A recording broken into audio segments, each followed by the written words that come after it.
America के कुख्यात वित्त कारोबारी जेफरी एप्स्टीन से जुड़ी फाइलों के हालिया खुलासों ने एक बार फिर अंतर्राष्ट्रीय स्तर पर हलचल पैदा कर दी है।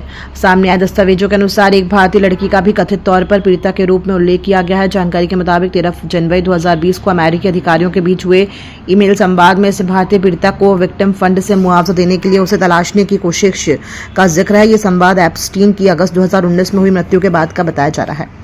दस्तावेजों के अनुसार अमेरिकी अधिकारियों ने भारत स्थित अमेरिकी दूतावास से समन्वय कर पीड़िता का पता लगाने और उससे संपर्क स्थापित करने की बात कही थी।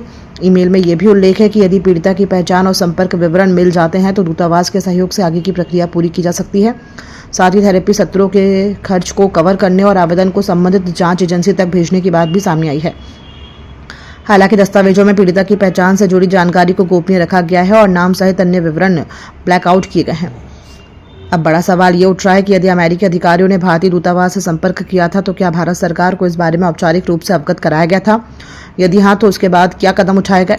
फिलहाल इस मुद्दे पर भारत की ओर से कोई विस्तृत आधिकारिक बयान सामने नहीं आया है। ये भी स्पष्ट करना आवश्यक है कि किसी दस्तावेज या ईमेल में नाम का उल्लेख मात्र होने से आरोप सिद्ध नहीं हो जाते। अंतिम निष्कर्ष जांच और न्यायिक प्रक्रिया के बाद ही सामने आते हैं। इस पूरे मामले में सबसे महत्वपूर्ण पक्ष कथित पीड़िता का है। यदि वास्तव में कोई भारतीय नागरिक इस अपराध का शिकार हुई तो उसकी सुरक्षा, गोपनीयता, न्याय और मुआवजा सुनिश्चित करना सर्वोच्च प्राथमिकता होनी चाहिए।